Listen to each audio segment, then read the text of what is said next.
All right, I am out here with the HalfBreed Blades light infantry knife, and I've let my fire kind of go down here. So my goal is going to be, let's get this fire back up and rolling.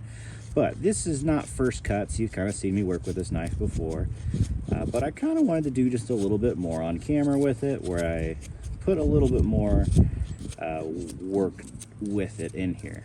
And I have to say, one, these serrations are pretty fantastic when it comes to just getting quick feather sticks. I was gonna diss on this knife really hard for having the serrations there, but yeah, used to know this old bounty hunter. Don't know if I'll ever see him again, honestly.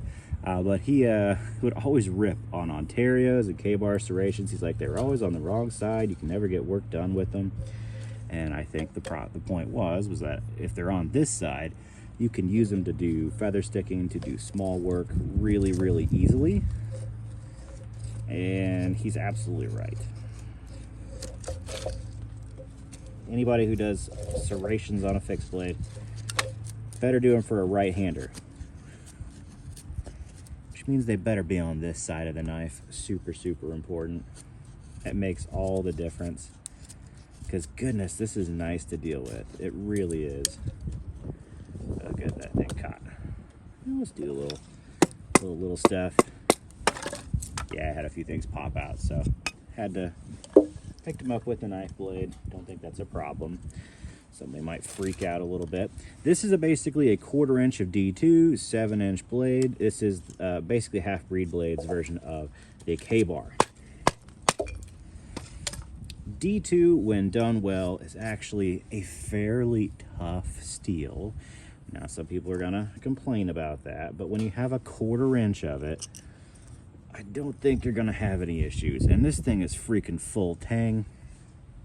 It is much tougher in my mind than anything that's come out of Kabar or Camillus from back in the day. And yes, I have an old Camillus Mark II. This is their version of a Mark II. I think it is excellent. HalfBreed Blades has impressed me pretty well so far.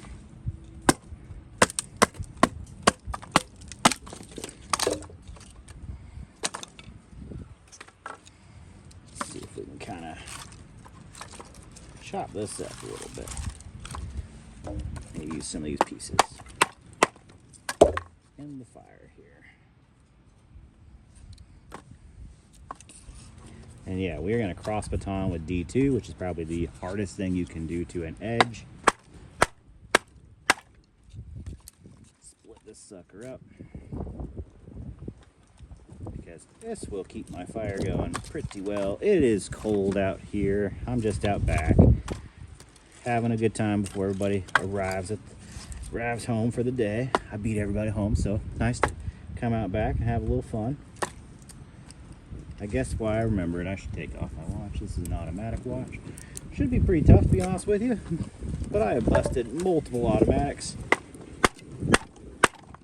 and I prefer not to bust another one.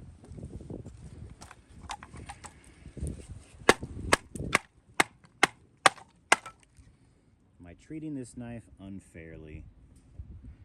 I don't know. You tell me. It seems to be the only tool I have out here for the moment, so it's working pretty good. Any damage on the D2? Nope. Actually, not much damage on this. I think it's Cerakote on here. They do a really good job. It's a good Cerakote. It's tough stuff. I like it. All right, we kind of took that log out pretty well. Another piece in there. Keep this little puppy cooking.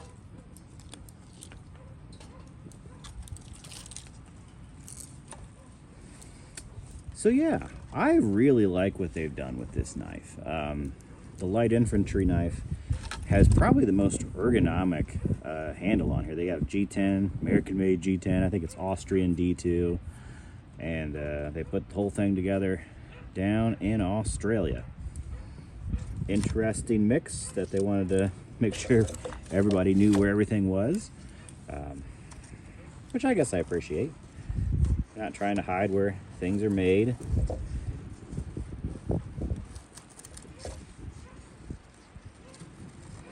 came in probably one of the most ridiculous boxes that I've ever seen. But dang, it has a solid edge everywhere you go. Even up here where it's not on the serrations, it's got a really good edge to it. Which is super nice. This thing is super tough. Has an awesome guard to it. It feels so ergonomic in hand. Very well chamfered, even with the Cerakote on here. You can see like the multiple bevels that they have. They've just made this to work up close very, very comfortably. And I'm not worried about sharpening serrations either. If you just, as long as you have like a ceramic, you just go the same angle that you normally go across it, and it just gets them done. No issues whatsoever. So serrations are easy to actually deal with.